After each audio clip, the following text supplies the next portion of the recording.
back in town on a red eye. Baby, don't make me wait. Body like, been a long while, and I just wanna taste. Let's be alone. I put it down when I come around. Hi, you guys, and welcome back to Talking Smack. Today, I have Ali here.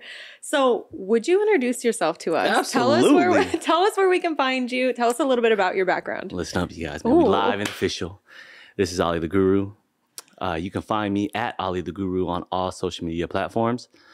I am a social media influencer and real estate broker in the local Seattle area. I was born and raised here in Seattle. Traveled all around the world, and I can definitely say that Seattle is one of my favorite places. I truly, wholeheartedly believe that this city is the place to be. Mm-hmm. What makes it so great? What's your favorite thing about it? So it sounds crazy, but though I know Seattle has like the whole Seattle freeze idea, I feel like Seattle's like one of those places where it's, the people here are just civilized. They mind their own business. They do what they got to do, and everything is clean. And I think that's the biggest thing. Like, everything is clean. I think the only other city that I've been to was maybe Sydney, Australia, where I would consider living there. And it was just because it just felt good just breathing the air. And I think that Seattle has that, it's just streets are clean, air is clean. Yeah. For the most part, the streets are clean. Yeah. But air is clean, and just, it's just nice. Mm-hmm. That's funny that you bring up the Seattle freeze. I had never heard of the Seattle freeze, born and raised here, until I had friends who were from California who moved up here because they were in the military. And they were like, no, Ken's, the Seattle freeze is real. And I was like, what are you guys talking about? So knowing about the Seattle freeze, do you feel like it was hard for you to network or create a community of your own? Or because you were born and raised here, do you feel like it was, you kind of just had a network and then grew it from there? Well, before we get into that, I want to make sure that I know, I have the exact definition as you, because I more recently learned about the Seattle freeze. So like, what's Seattle freeze to you? Okay, so basically what they told me was they were like, okay, so before I met them, their group of their military friends, they would go out in Seattle, and they said they would walk into a bar and everyone would just be in their groups facing away from everyone, and they would like try to create conversation or try to make friends or do something, and they would just be like, what, why the fuck are you talking to me? Like, what are you doing here? And they said it was really hard to make friends outside of their core like military group. Okay, see, so I don't experience that. Okay. But what I heard the Seattle freeze was, and once again, I might be having it wrong, but I heard the Seattle freeze is where it's where you meet someone, you know them, but then when you see them in public, you act like you don't know them. Oh, what? I feel like that's worse. Is that what it is? Like, I don't know. I don't know. I feel like it could probably be all of those things. And I'm sure it's more definitions than we even know. Now, for me, if it's like, okay, if we're out in public and, you're in your own little groups and stuff like that, like for me, I don't mind that, because sometimes I go to a public place because I'm there for my people anyways. And I'm there to spend time with my people. So like, I don't really mind that too much. But if I'm going out in public and it's like, I know you, but then you're gonna big time me, right? You're gonna pretend like you don't know me. Big time me. Okay, cool.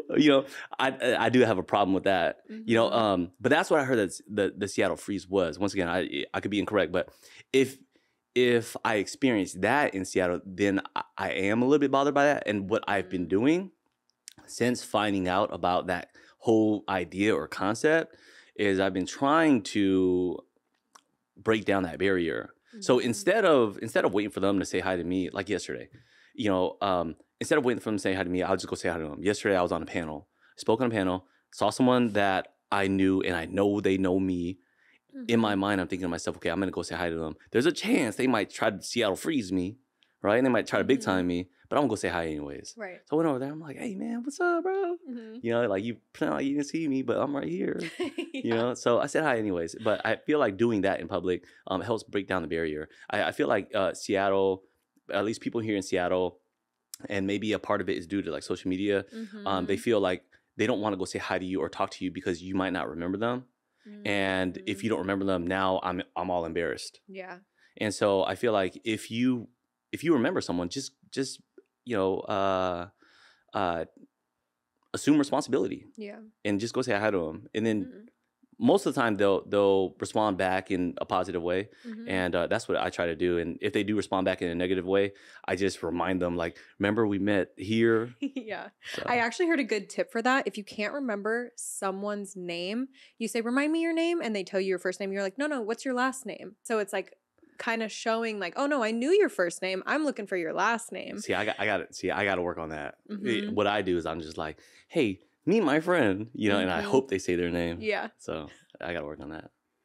It's so funny. It Mhm. cracks me up that like these things happen. And the fact that you bring up social media, I feel like social media, it's so easy for people to create this version of themselves that isn't Mhm. authentic and they're not really that in real life. And I feel like that's something that's been really important to me.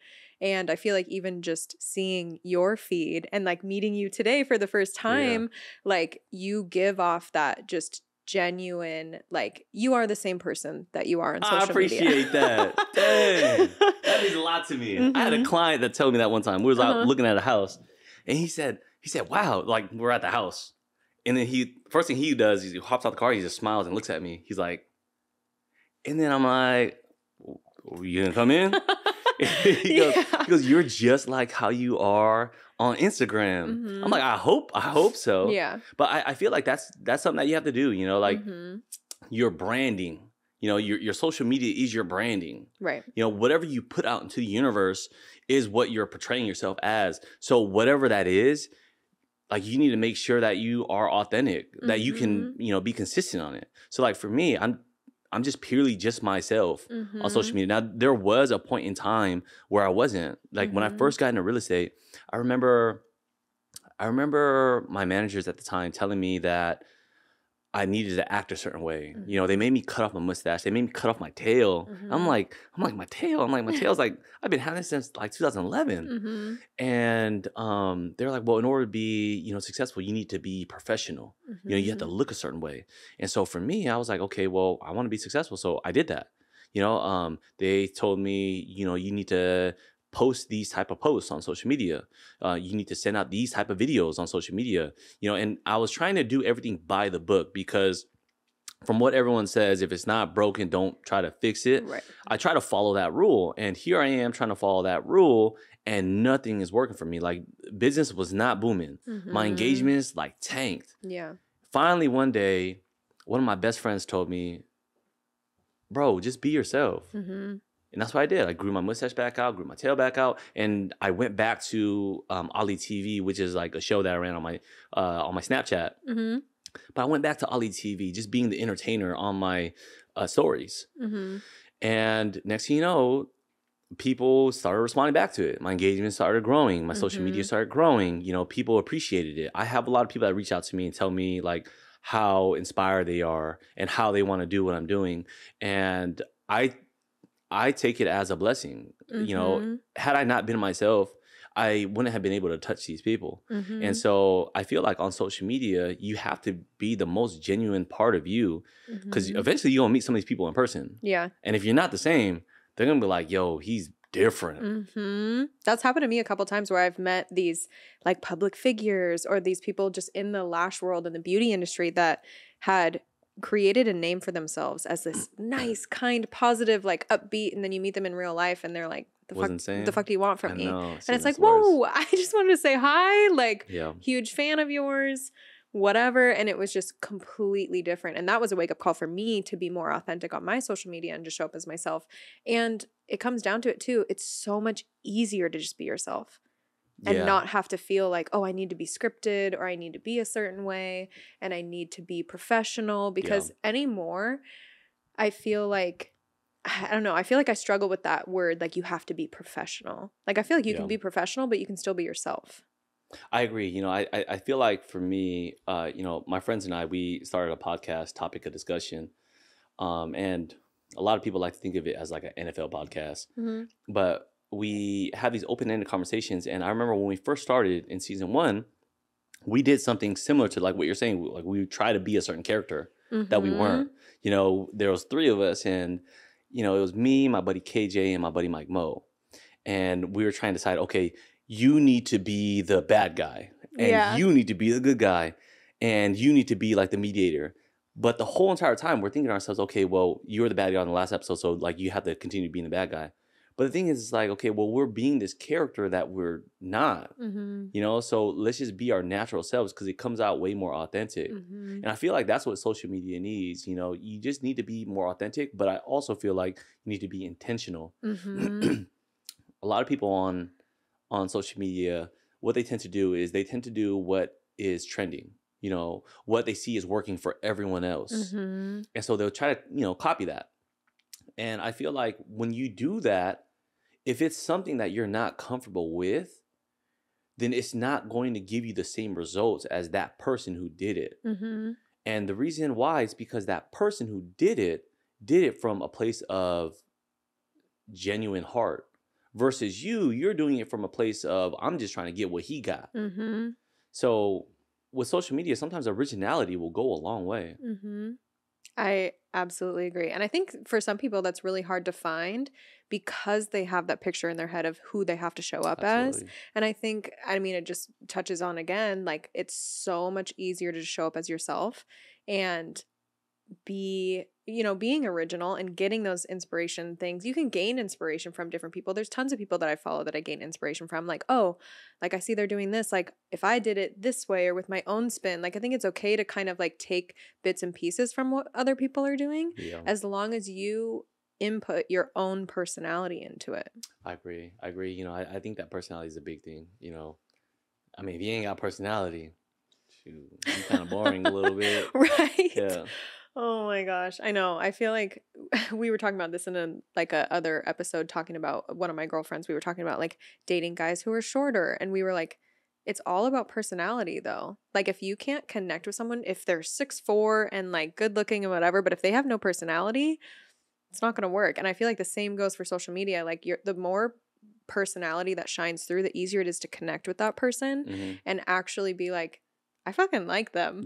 No matter how tall they are or whatever. And I feel like it's social media, dating, anything. Like if you don't have that personality, if you don't have that like spark or passion that you can share with someone, it's really hard to connect with them. Absolutely. I agree.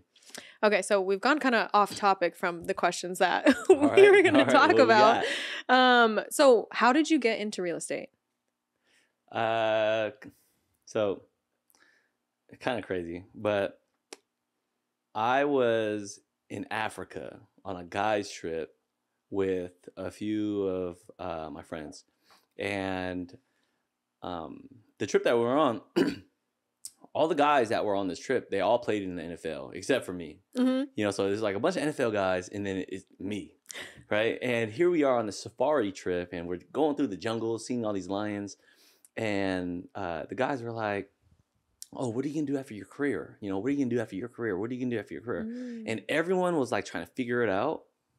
And everyone was like, oh, maybe I'm going to get into like real estate development.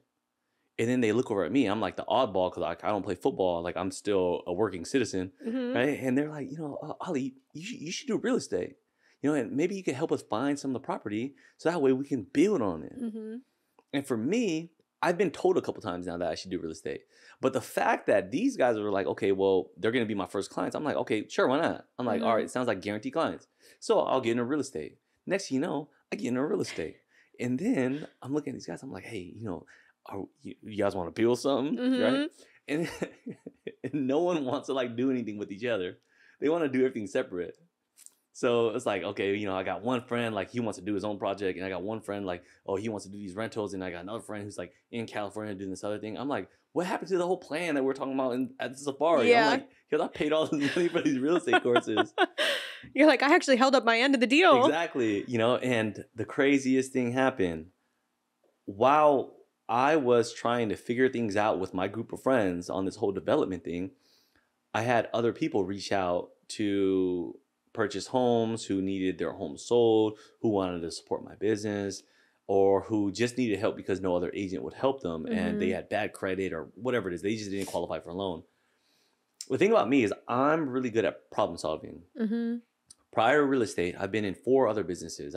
My first business, I ran a hookah lounge. I was like 19 years old and I failed at that, you know, but the one thing that it taught me was how to be patient. You know, in that business, I sold my share of the company within the first year because I thought that this guy offered me a good amount of money. My second business I got into, I also failed. That was a web development and marketing company. But that business, it taught me a valuable lesson. It taught me how to target market. I was marketing towards companies that were startups and, you know, new businesses. Early on, I learned new businesses and startups have one thing in common. You know what that is? Not enough money to pay you. Not enough money to pay me. They didn't have no money. They spent all their money on their storefront. What makes me think they're going to pay me $2,000 for a website? Yeah. So that taught me how to target market. And then after that, I got into another tech company where we're renting out hoverboards. And then I worked with my cousin on a security company, and I was managing all these properties. And all these 4 companies that failed taught me a valuable lesson. And I took all 4 lessons and I brought that into real estate. So here I am putting my cap on, utilizing the lessons that I learned, implementing it into real estate, and helping problem solve for people who had issues or problems and fixing it. And then it just worked. And then after that, I just said, you know what? I'm a real estate agent. That's so cool. And I think it's so cool to hear too, you talking about looking at different businesses you started in the beginning and learning from them, because I feel like so many people look at those failed businesses and it's like, well, got nothing to show for it. Failure. But I think that's such a huge thing, especially as an entrepreneur, looking at the failures or the road bumps and things that we go through that aren't necessarily great. You learn from them and you grow from them, and you know, you may not know it in that instance, but you're going to be able to take those lessons and channel them and be able to create something different later on. And I think it's so cool to be able to, you know, look back on it, because in the moment, like in those failed businesses, you probably were like, fuck, what's going on? I mean, it sounds crazy. You probably won't even believe me, but in those moments, those failed moments, I just took a screenshot. It was like my bank account 64 cents or $1.50. I just took a screenshot because for me, it was like, it's just more motivation. I'm at the bottom of the barrel and the only direction I have is up. I have no money in my bank account. The only other direction, I mean, you could, you know, what's it called when you get like negative? What's that called? In the red. Yeah, you know. Overdraft. Yeah, you can overdraft your account, right?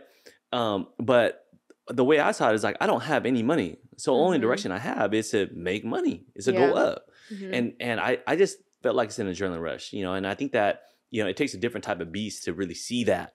But sometimes when you have your back up against a wall, you get this adrenaline where nothing is going to phase you, where the only thing that you can do is just take these punches and keep going. And I felt like I was addicted to that feeling.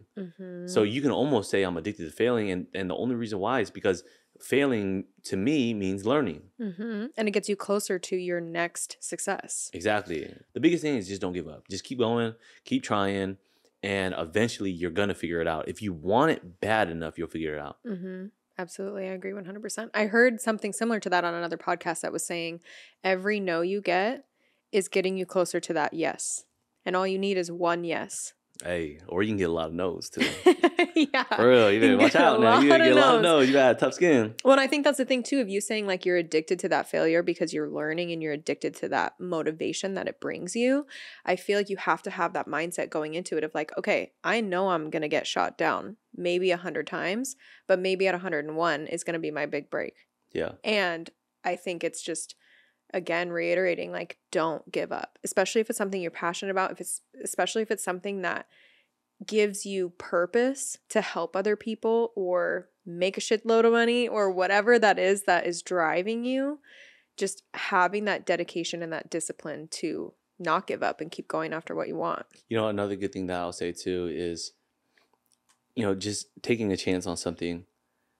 Even if you try and it doesn't work out, even if you try 1,000 times and it doesn't work, whether it works out or not, it'll help you get to where you need to be a lot faster.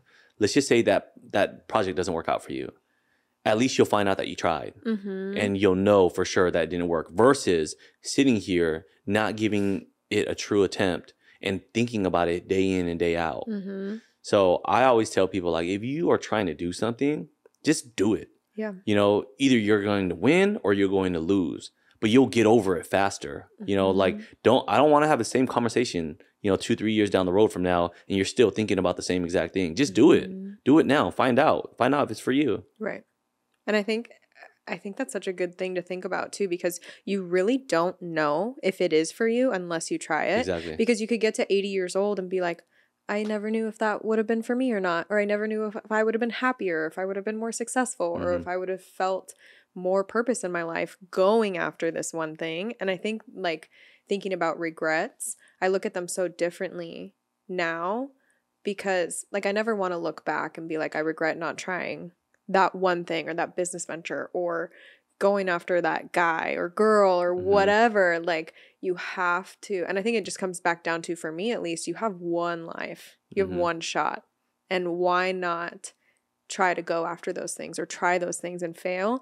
And I think one thing that people think about is they worry about the outside people and the judgment of failing something like that. Did you ever feel judgment from other people when you started your first businesses and they didn't go out the way that you had planned? I think early on, yeah. I remember when I was 19, 20 years old, during VIP hookah lounge, I remember thinking to myself that I wanted to make sure that it was impressive for people. That it looked cool. I didn't want people like talking smack about me or, saying that, my business was just like terrible or like the lounge looked bad or whatever it was. Like I cared a lot. And I think that you have to care to an extent. Right. Like your image is your branding. So you have to care to a certain extent, but you have to just keep in mind what you want people to see. And if you want to portray like this luxury person or like this professional person or even like this fun person, then you just have to remember to be consistent at that image.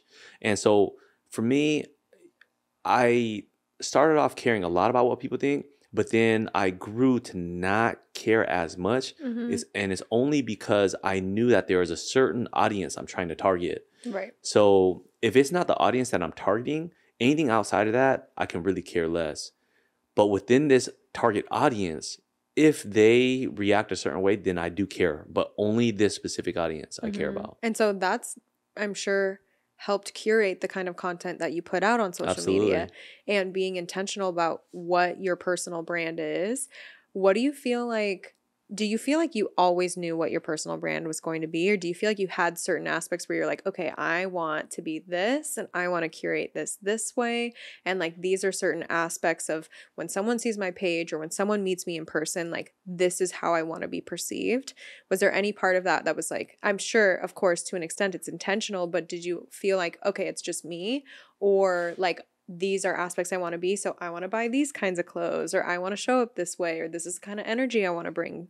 So for myself, I would say that when I first started Instagram, I was a stylist at Nordstrom. And at the time, I was just posting a bunch of outfit grids and like fashion content. And I remember early on all the fashion influencers at the time and what they were doing. Everyone was doing outfit grids. And for me, that's how it started. I think that when I got into real estate, that's when things started getting confusing a little bit because it was like, okay, well, what am I going to post? Yeah. And something that I realized about social media is when you build a certain audience, you're either going to continue on with that audience or you are going to make an adjustment and find a new audience. And you have to cater to whoever that audience is. And so for me, yes, I think about what I'm going to post. I'm very intentional, but it's not just social media. It's like everything that I do. I'm very intentional. Whatever I'm putting out into the universe has to have some sort of intention behind it. Why am I putting it out there? What is it for? Who am I trying to attract? And how am I going to do it? And so I would say that for me, I'm constantly changing. Because social media is always constantly changing, because Instagram always had these new algorithms and TikTok is getting bigger, and you have all these new features and adjustments that you need to make. I feel like you have to constantly change with it or else you won't grow. So for me, yes, one day it might be a bunch of static posts and the next week it might be a bunch of reels. And the week after that, it might be a bunch of stories. Whatever social media is doing to boost their algorithm to be able to help influencers, I'm following along with that trend as well. Mm-hmm. I mean, Instagram pumps out a new feature probably every week. It feels like, at least. Have you done the subscription thing yet? I haven't. I keep getting. Don't do it. I keep getting prompted to do it. Don't okay, do why? it. Why not do it? Don't do it. Oh my God, I hate that I did it. I hate that I did it. It dropped my engagements like literally in half. Really? Yeah, don't do it. Do not do it. And I've had a lot of feedback from other influencers who also activated their subscriptions, and they said the same exact thing. And I reached out to Instagram, and I tried to turn off the subscription feature, and they don't even have an option to turn it off. They said at this point right now, we don't have an option to turn it off. Don't do it. Do not. Like, I regret doing it. Like, I hated that I did it. That's so bizarre. I don't know why it would tank your engagement. You would think that they'd want to push you further That's to what I reach thought. more subscriptions. Because you utilize their features, right? Yeah. I've always thought that. I've always thought, like, look, as long as you're using their features, they're going to help boost you more. That's what I always thought. I turned on my subscription thing, and that thing tanked. Wrong. Literally tanked. And then I even tried making a burner account. I made a burner account to try to see, okay, let me see if I can even see my own feed. I made a burner account, and I'm not even seeing my own feed. I'm like, what's going on? That is so bizarre. Okay. Don't do it. I'm telling Noted. you. You don't regret it. Not doing the subscription. Yeah, you better off with OnlyFans. If you want a subscription, you gotta make OnlyFans. Maybe for feet pics. Yeah. I would do that. You better off with that. Okay, well, let me ask you this. How did you become so comfortable on social media and like showing your face? Because I mean, hearing you say you used to post like outfit grids, like were they just of the outfit or you were in it, or like how did you get comfortable showing up on social media aside from your friends saying, bro, you just got to be you? You know, I would say when I was posting outfit grids, it was just outfits. But I feel like for me, I'm just naturally comfortable in front of the camera. I can see that. Like, you seem very comfortable, very outgoing. Yeah, I just like it. You know, I'm just like, camera, it's me. But Here I am. I just like it, you know, and I think it's just a part of my personality. But the other thing is, I feel like it's fun. I feel like naturally I'm an entertainer. Like if I wasn't on social media and if I wasn't doing real estate, I told Cam this one time. I said, Cam, I was like, I might see myself on TV. And the crazy thing is, next thing you know, I'm on TV. Yeah. You know, I did 2 features for HGTV's House Hunters. And then I've done a few features for like King 5 News, just doing like news reports. Right. And I just felt natural. I felt like I was in my environment. So I had no surprise like that social media is just easy for me just because I just like being in front of the camera. But I know who I am though. For those who aren't comfortable being in front of camera, maybe that's not you. Right. Maybe you are an ASMR person. I just learned that one too. You know what that is? Oh yeah. ASMR. You just start doing stuff with your hands, or I don't know what they do. Yeah, they do weird stuff. But yeah, maybe you're an ASMR person, or maybe you're like one of those like gamer streamers, you know. But you have to recognize who you are, and who I recognized that I was I'm a person who enjoys being in front of the camera, and so it's easy for me. Like I can record a story, and that thing be 10 out of 10 moment. Yeah, I'm like, hey, you know, it's candid. You know, I'm just like, we're good to go. Like I might have messed up, but we're good. Yeah, like let it go. And for me, I just enjoy it. I think it's fun. I feel like people like to see those little like mess ups and things too. Like it just shows that you're relatable and you're human.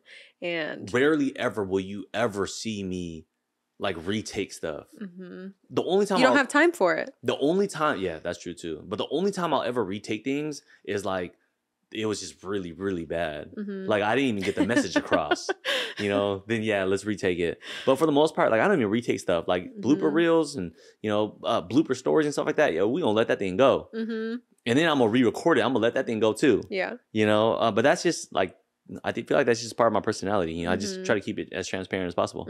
I love that. Well, going back to you being featured on HGTV. HGTV. Hey, talking about mess ups. Don't throw dirt on it now.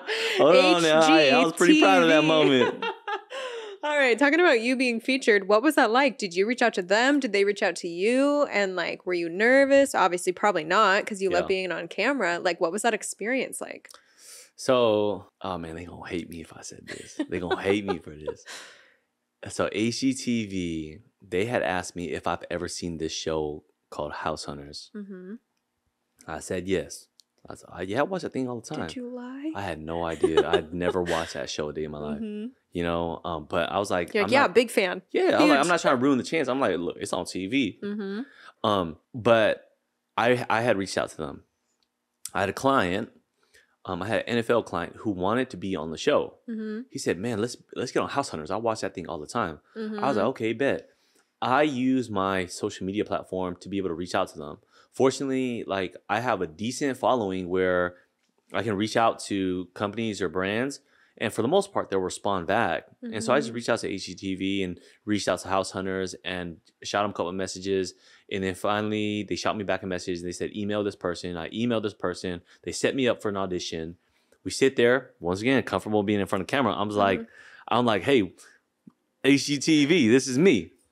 And they're like, wow, you're amazing. You're like, you're good. So I was like, okay, good. I was like, my client, even better. We're natural actors. If you want us to act a certain way, we're going to do it. You want a retake? We got you.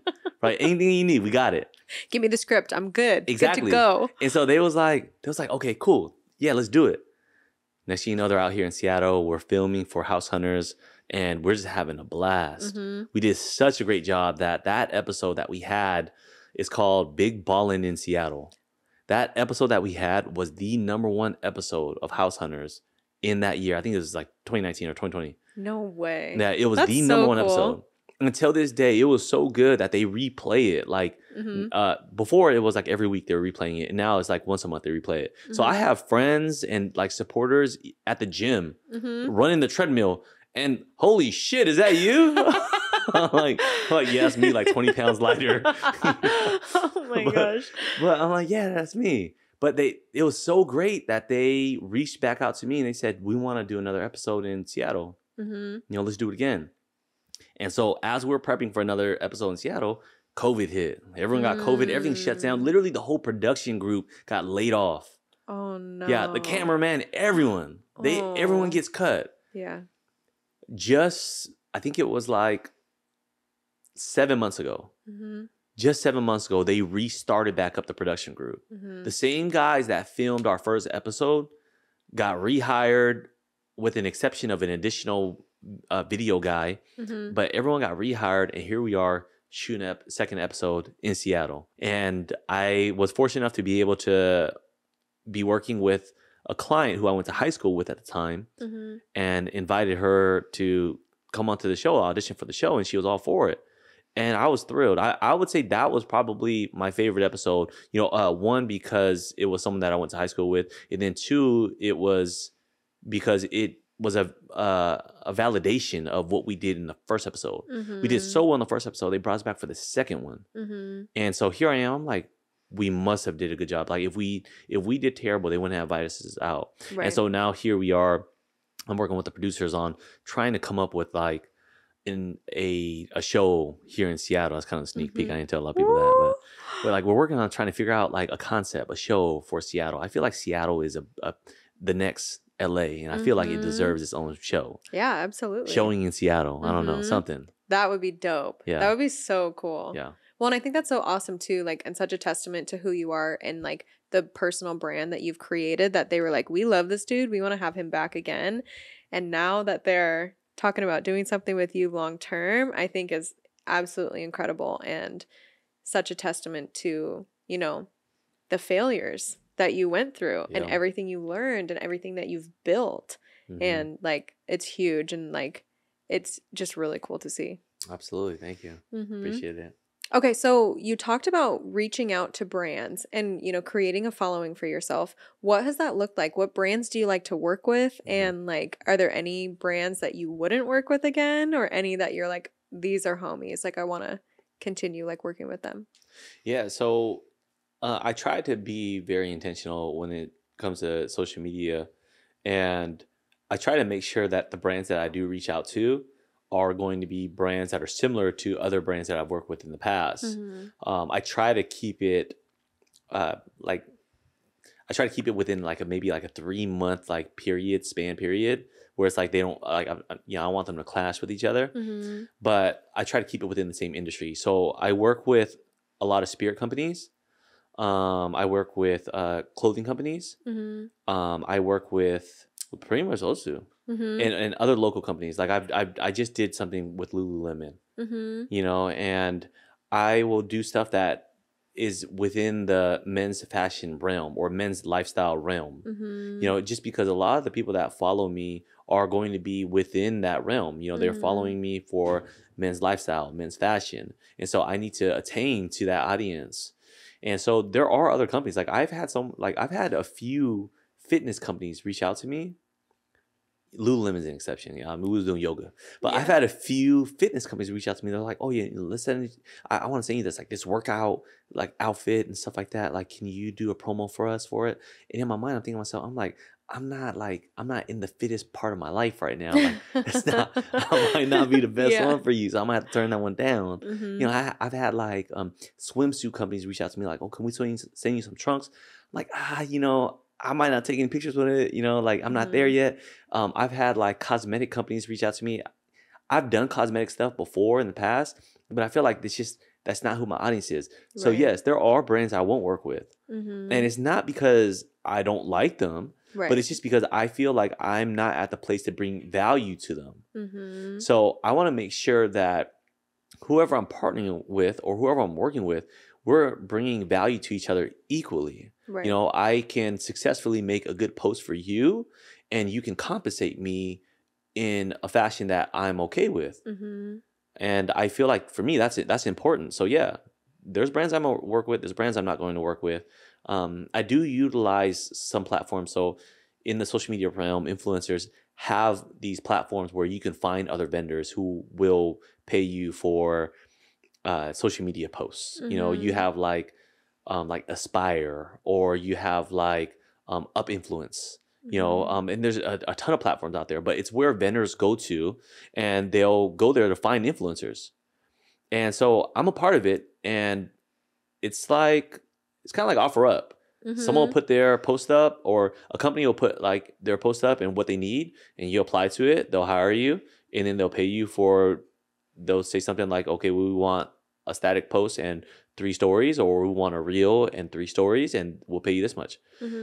Sometimes they'll find me through there, or sometimes I'll find them through there. And from there, as long as you build, I would say, a certain niche, that's when other brands will start reaching out to you more. You'll start seeing similar brands reach out to you. If you work with a lot of spirit companies, you're going to have other spirit companies that are going to reach out to you, and they want you to do the same thing for them. That's so cool. We need to get spirit companies for the pod. Hey, we was on top of the discussion. We was trying to get it. We was trying to get like a champagne company. We was trying to get. Fortunately, we was able to get. We were able to get like one spirit company, but it was cool. It was good. You know, sometimes you'll get guests that, you know, they either don't like whiskey or they got their preferences, and that's when it gets confusing. It's like, oh, unfortunately, we don't got no tequila for you. You're like, sorry. That's so funny. Oh my gosh, I love that. I think that's so cool too, to just be able to work with brands that align with you. And especially hearing you say like, you know, hey, I might not be the best fit for this right now. Like the integrity that you have to turn down offers. Absolutely. To just be like, hey, like it's not on brand for me right now. Oh, trust me, I used to take them all. Like just like any other influencer that's just starting out, like we will take anything. They call it product for posts. You know, you'll give us a product and we'll do a post. I used to do just about anything. And then finally it got to a point where I started getting like bigger brands, bigger companies reaching out. And that's when you really start building your value. Like even now for me, like I don't do partnerships or brands like no less than my minimum. How was that starting off? Like when you first realized like, oh, I need to be charging for these posts. I need to be charging for this. Like what changed there, and how did you gain the confidence to be like, nope, not doing it? Oh, this is funny. So it all started with McDonald's. So I did a promo ad for McDonald's, and I didn't know how much to charge them. And they were asking me like what my rate was. And so I reached out to a few other influencers that I knew did work with McDonald's. I'm like, you know, how much did you charge? Like everyone's was different. You know, it was like anywhere from like $200 to like, I think it was like $3,000 or something like that. And I was like, okay, well, no one's giving me a solid answer, so I'm just gonna throw this thing up in the air. So when they reached out to me, I just said, how much for a post? I said $10,000. I'll do a reel for you for 10,000. Hey, What'd they say? I threw that thing up. They came back. They said, "Whoa!" It was like, damn, okay. It was like, "Oh, whoa, you expensive." But you know their pockets are deep. Yeah, that's what I thought. Yeah. And then finally they came back and it was like, yeah, that's a little bit way out of our range. And then I said, well, you know what? For you guys. I said, y'all McDonald's. I grew up off of y'all. What can you afford? Mm-hmm. Finally, like they came back. I think it was like $2,700 or something like that. I'm like, just bet. I thought, what you want me to do? You want me to take a picture? Got you. Ba-bow. Did it. Here you go.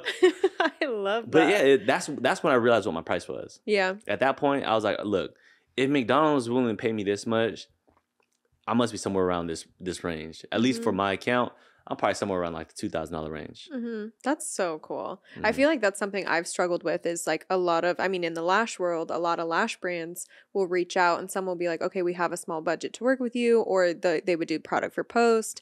And I have other influencer friends who are like, Kenz, you've grown your page to a certain like amount that you need to be charging for your posts. Like it's your time that, especially too, like with the lash world, like not only do I get product, I can't just post the product. I have to get a model, do work, spend 3 to 4 hours creating the set, taking photos, creating the content, and then posting it for free is really one-sided. Don't do that. No, exactly. You got a media kit?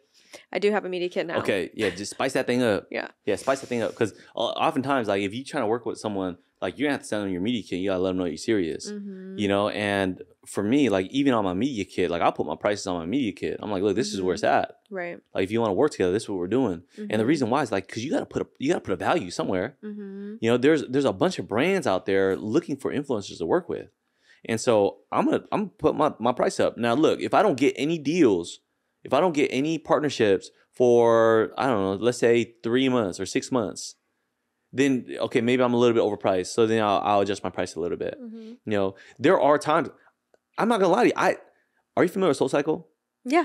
I love SoulCycle. I love SoulCycle. I love SoulCycle. Like Let's I went and cycled one time and it got my soul. Like I was like, no, damn, literally, I love this thing. The trainers that they have. Oh, I love it. I don't know what it is. I was like almost crying by the end of one. I was like, you literally just talk to me. They come around with a candle and they be like, believe. Yes. They had me blowing out one time and I was like, am I going to lose it right now? Am I going to have like a breakdown on this bike? SoulCycle. I'm going to throw SoulCycle under the bus on this one. Oh. Yeah, they offended me. Uh-oh. I'm going to throw SoulCycle on the bus. SoulCycle reached out to me. They wanted to do like, they offered to give me 5 rides for a post. I was like, 5 rides? I'm like, who am I going to ride with? You got to give me at least 10. I got to ride with somebody. Like, yeah, no, we only got a budget for like 5 rides. We'll give you 5 rides for a post. I'm like, my prices start at $2,500. I'm like, what do you want me to do? They're like, you know, well, can you come in and can you shoot a reel? Like maybe ride one of our bikes and like bring a videographer in with you and like, you know, shoot this. I'm like, no, we're not doing that. Yeah. Like I'm not going to do it. I didn't even respond. Especially if they said bring a videographer. I didn't even respond. After they said that, I tried to give them a chance because I said, you know what, like at least let me bring someone with me. I don't want to go by myself. Yeah. Like I need at least 10 free rides. Like that way I can split it, you know, 5 and 5. Like we can go ride with someone. Like I wouldn't mind doing that. I love SoulCycle. Yeah. But the fact that you're like they came back and they're like, okay, well, we don't know. Look, we want to take up your time. You want to shoot this reel, bring in a videographer, you know, come ride this bike, and then we'll give you like 5 free rides. I'm like, who do you think I am?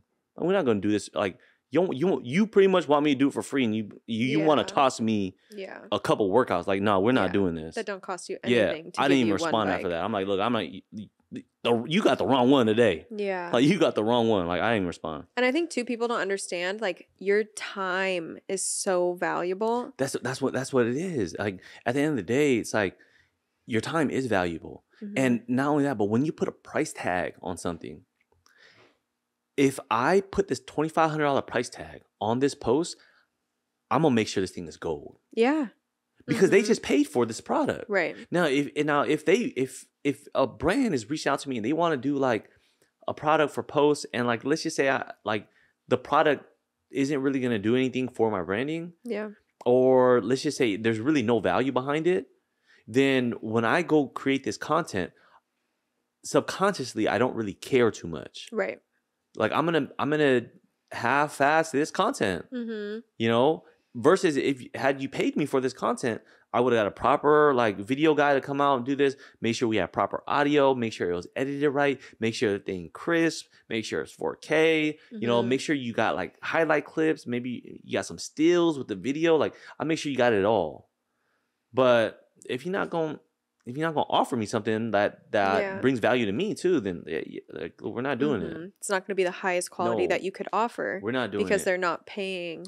We're not doing it. And I feel like a lot of influencers out there have to have that same mentality, because the thing is, there's brands out there who know that there are influencers who will do it for free or who will do a product post because they're out there trying to chase clout.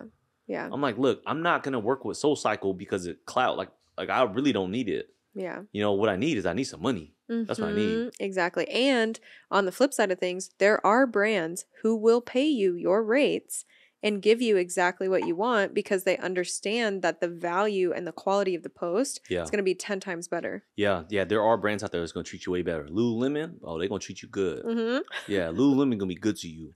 I'm going to put Lululemon before I put SoulCycle. Yeah, they good to know. I'm reaching out to Lululemon after this. They good to you. Yeah. I love that. Okay, I feel like we've covered a lot of topics. What are your future plans? I know you're in talks with HGTV.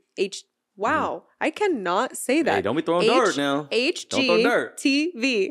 Yeah, HGTV. Now, future plans for me. Anything exciting in the works? You know, I'd probably say the most exciting thing for me, like I'm 30 now. You know, I'm at that point in my life where like I'm thinking about life. You know, my parents are getting older and it's like I'm not married yet. I don't have any kids. And so I think that my plans for the future is family, God, being a family man, you know, being a better human being. I want to be a better friend to my friends. I want to be a better sibling, you know, to my brothers and sisters. I want to be a better son to my parents, you know, and hopefully one day I could be, you know, a great father. You know, my focus is really being just an overall better person. You know, I feel like life will come as it is supposed to. You know, God will present whatever it is in front of you if it's wilt to be in front of you. And so I think it's just all about being a human being for me, you know, maybe travel a little bit, but you know, for me, it's just a quality of life is really important for me right now. I love that. I feel the same way. I feel like I'm kind of also at the age where I'm nearing 30, where it's really on my mind of like, I get to create who I want to be. And I want to be my favorite version of myself. Absolutely. And I want to be remembered one day, hopefully after I'm 90 plus and I die. But I want to be remembered as a really good friend, a really good sibling, a good daughter, and all the things that you said. Like, I want to be a good mother too. Like, same thing. Like, I want that. Like, I want to touch lives in a way that obviously not everybody's going to like you. Yeah. But I don't ever want it to be a question of what were her morals or what were her values or what did she put importance into. You know, something that I heard one of my friends had said was to be the person that your younger self would be proud of. I love that. Be that person. You know, if you were 10 years old right now and you were to look at yourself in today's time, would you be proud of yourself? Would you be your own hero? Yeah. And I feel like if you keep that in mind, I feel like you are living the path that you want to live. You know, you will be just fine.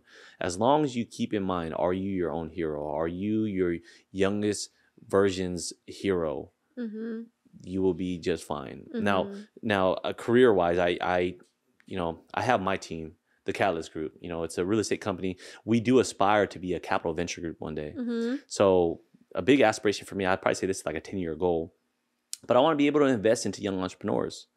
You know, if someone came up to me and they said that they had this idea, you know, they wanted to open up this restaurant or this barbershop, or they wanted to open up a tech company, and they don't know where to start, I want to be able to help those folks. When I was a young entrepreneur, when I was 19 years old, starting up my first business, I didn't know who to ask for help. I didn't know how to go to the DOL to apply for a business license. I didn't know what the Department of Revenue was. Right. You know, I didn't know that you had to get connected with L&I when it came to like employees. I didn't know this stuff. Right. And there was no one there to teach me any of it. And so I had to teach myself. And so for me, I felt like it was so hard. And I feel like that's one of the issues that young entrepreneurs have, especially like people who grow up in like low income housing and low income living. I feel like the reason why we're stuck and the reason why the poor stay poor is because no one's there to lead us or to guide us, to show us the way. And so what I want to do is when there are young entrepreneurs who have an idea, who need guidance, who don't know where to go, I want to be able to create a platform, create a space where they can go to it with their idea to either sharpen their idea or to find an investor, to find someone who will invest into my idea, who will help me build my business. And eventually the Catalyst Group. Look out. The Catalyst Group. It's going to be big. I love that. That's so cool. Especially too thinking about this podcast, hoping that it's going to grow to the place that I want it to grow. It is. Someone's going to hear this episode 10 years from now and reach out to you. Oh, it is. This is going to be one of those things where you look back 10 years from now. You be like, remember when we did that? Yeah. And then you're going to have like this giant studio, 100 people in the crowd. Live audience. Cheering your name. And then you're going to be like, dang, we came a long way. It's going to be one of those, you know, just don't give up. You know, do it because you believe in it. Do it because it's fun. You know, do it because it comes from the heart and it's genuine. Right. Exactly. Is there anything else you want to share with the audience or give any words of advice or pieces of encouragement? Other than don't give up. I feel like you've been hammering it home the whole time. You know, I would say, you know, to everyone out there listening, if there's a goal that you ever want to achieve, if there's something that you ever wanted to do, or, you know, there's a girl or a guy that you ever want to pursue, whatever it is, just do it. You know, just do it and cross your fingers. You never know. They might say no, but just cross your fingers, you know, and just go for it. You know, life is so short. You know, a year ago, I almost died from COVID, and here I am today. Like, I'm still here. And so one of the biggest lessons I learned, like, we can't waste time doing things that aren't important to us, and we need to start utilizing our time a little bit better. So if you're listening to this, some way, somehow, I hope that it touches you, and I hope that you feel inspired to go out there and just be the best version of yourself and try something new. That's it. And make sure you follow me on Instagram, Ali the Guru. That's ALI the Guru. If you got any questions, let me know. I respond back to everyone. Just don't say anything like super crazy. I've had a few folks say something like weird to me a couple times, but just don't say anything crazy, and I got you. I want to know off camera what these crazy things are. Some folks be wild. Oh my gosh. And like to piggyback on what you're saying is like what's meant for you will not pass you by. Yeah. And like any no that you get, any failure, it wasn't meant for you, and something better is coming. Absolutely. Absolutely. Yeah. If God wills it, it will happen. Absolutely. I agree. All right. Well, thank you so much for being here. I appreciate you having me on, man. This is cool. Love the whole setup you guys got going on over here. Thank you. I know the setup. Cameras and lights are a little intimidating sometimes, but you're used to it. You like the cameras. Yeah. Appreciate it. Appreciate I feel great out here. Appreciate it. Thank you so much. Thank you so much. Thank you. Yeah. Thank you guys so much for listening. I love you guys. Subscribe, like, and catch us on every Thursday at 10 a.m. Let's get it.